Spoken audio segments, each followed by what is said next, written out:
রাজ্যে নতুন করে গ্রুপ ডি ও ক্লার্ক পদে নিয়োগের নতুন বিজ্ঞপ্তি জারি হয়েছে। অষ্টম শ্রেণী, মাধ্যমিক পাস, উচ্চ মাধ্যমিক পাশে আপনারা এই পোস্টগুলোতে আবেদন করতে পারবেন। আবেদন করবার জন্য কি কি এলিজিবিলিটি ক্রাইটেরিয়া লাগবে, কি কি পোস্টে আবেদন করতে পারছেন, লাস্ট ডেট কত তারিখ, সমস্ত কিছু বিষয় থাকবে আজকের এই ভিডিওটিতে। সেই জন্য ভিডিওটিকে স্কিপ না করে প্রথম থেকে শেষ পর্যন্ত মন দিয়ে দেখতে থাকুন। চ্যানেলে প্রথমবার হলে সাবস্ক্রাইব করে পাশের বেল আইকনটিকে বাজিয়ে রাখুন, কারণ আমরা এরকমই গুরুত্বপূর্ণ হেল্পফুল আপডেটগুলো আমাদের চ্যানেলে প্রতিনিয়ত আমরা দিয়ে থাকি। তো চলুন বেশি দেরি না করে ভিডিওটিকে শুরু করা যাক।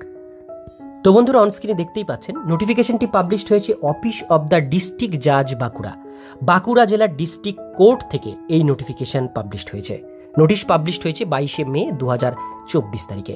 এখানে বলা হয়েছে online application are invite from eligible Indian citizen prescribe proforma for preparation of panel fill up the vacancies mention below different post judgeship in of Bankura. অর্থাৎ বলা হয়েছে আপনারা পশ্চিমবঙ্গের যে কোনো জেলা থেকে এটা আবেদন করতে পারবেন এবং আপনারা এখানে সবাই আবেদন করতে পারবেন।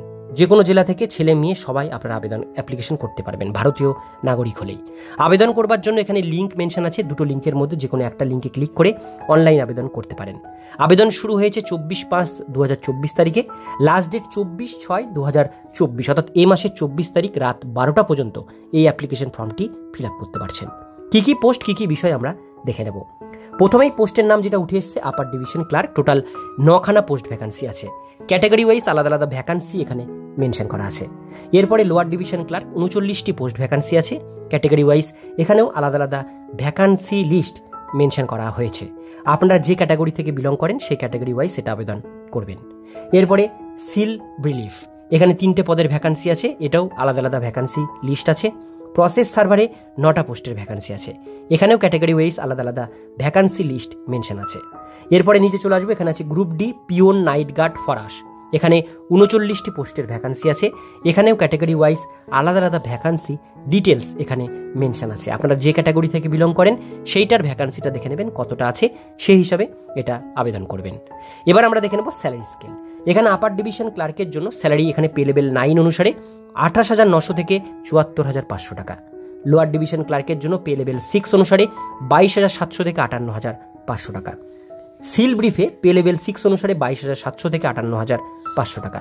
প্রসেস সার্ভারে পে লেভেল 5 অনুসারে 21,000 টাকা থেকে 54,000 টাকা স্যালারি দেওয়া হবে। Last group D peon night guard ফরাস, এর ক্ষেত্রে পে লেভেল 1 অনুসারে 17,000 টাকা থেকে 43,600 টাকা পর্যন্ত স্যালারি আপনারা এখানে পেয়ে যাবেন। এবার প্রত্যেকটি পোস্টের জন্য এখানে এজ লিমিট আমরা দেখে নেব। এলিজিবিলিটি কন্ডিশনে প্রথমে এজ লিমিট, এখানে 18 বছর মিনিমাম আপনাদের হতে হবে, ম্যাক্সিমাম 40 বছরের মধ্যে বয়স সীমা হলে আবেদন করতে পারবেন, সেটা 1/1/2024 তারিখ অনুসারে ধরা হবে।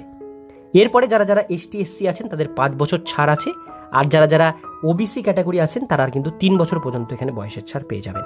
ফিজিক্যাল হ্যান্ডিক্যাপরা 45 বছর পর্যন্ত, ইএক্স সার্ভিসম্যানরাও এখানে এজের রিল্যাক্সেশন পেয়ে যাবে তার ক্যাটাগরি ওয়াইজ।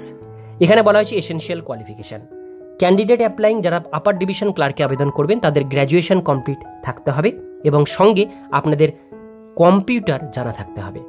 এখানে দেওয়া হয়েছে at least A certificate computer training course আপনাদের থাকতে হবে। এবার যারা যারা লোয়ার ডিভিশন ক্লার্কে আবেদন করবেন তাদের জন্য শুধুমাত্র মাধ্যমিক পাস যোগ্যতা থাকতে হবে এবং সঙ্গে আপনাদের স্যাটিসফ্যাক্টরি টাইপিং স্পিড থাকতে হবে কম্পিউটারে, তবে আবেদন করতে পারবেন। এরপরে প্রসেস সার্ভার গ্রুপ ডি যে পোস্ট, এর জন্য শুধুমাত্র 8 পাস যোগ্যতায় আবেদন করতে পারছেন, এর জন্য কোনো কম্পিউটারের আপনাদের দরকার এখানে নেই। এবার প্রত্যেকটা পোস্টের জন্য এখানে 100 মার্কসের কিন্তু পরীক্ষা হবে। ফেজ 1 ফেজ 2 পরীক্ষা হবে, পরীক্ষা পাস করলে ইন্টারভিউ, তারপরে কিন্তু আপনাদের স্কিল টেস্ট, তারপরে জয়নিং। এবার আমরা লাস্ট একটি বিষয় দেখে নেব, সেটা হচ্ছে application fees. Application fees upper division ক্লার্কের ক্ষেত্রে জেনারেল ওবিসি ক্যাটাগরি থেকে যারা বিলং করছেন তাদের 500 টাকা, এসটি এসসিদের জন্য 300 টাকা। লোয়ার ডিভিশন ক্লার্কের ক্ষেত্রে জেনারেল ওবিসিদের ক্ষেত্রে 300 টাকা, এসটি এসসিদের 200 টাকা। সিল ভেলিফের ক্ষেত্রে 300 টাকা জেনারেল ওবিসিদের, এসটি এসসিদের 200 টাকা। প্রসেস সার্ভারের ক্ষেত্রে 200 টাকা জেনারেল ওবিসি ইডাব্লিউএসদের জন্য, এসটি এসসিদের জন্য 150 টাকা। গ্রুপ ডির ক্ষেত্রে 200 টাকা হচ্ছে জেনারেল ওবিসি ইডাব্লিউএসদের ক্ষেত্রে, এসটি এসসিদের ক্ষেত্রে 150 টাকা। এটাই হচ্ছে এক্সামিনেশন ফিস যেটা আপনাদেরকে দিয়ে পেমেন্ট করতে হবে। আর এইটার যে পরীক্ষাটা সেটা কিন্তু বাঁকুড়া জেলাতেই হবে, অন্য কোনো ডিস্ট্রিক্টে কিন্তু পরীক্ষা হবে না। তো সমস্ত ডিটেলস বিষয়গুলো আপনাদের সাথে শেয়ার করলাম। যারা আবেদন করতে চান খুব শীঘ্রই এটা অনলাইনের মাধ্যমে আবেদন করে নিন, লিঙ্ক ডিসক্রিপশন বক্সে দেওয়া থাকবে। আজকের ভিডিও এতক্ষণ পর্যন্তই। ভিডিওটি কেমন লাগলো অবশ্যই কমেন্টে জানাবেন। ভালো লাগলে লাইক করবেন, চ্যানেলে প্রথমবার হলে সাবস্ক্রাইব করে পাশের বেল আইকনটিকে বাজিয়ে রাখবেন, কারণ আমরা এরকমই গুরুত্বপূর্ণ হেল্পফুল আপডেটগুলো আমাদের চ্যানেলে প্রতিনিয়ত আমরা দিয়ে থাকি।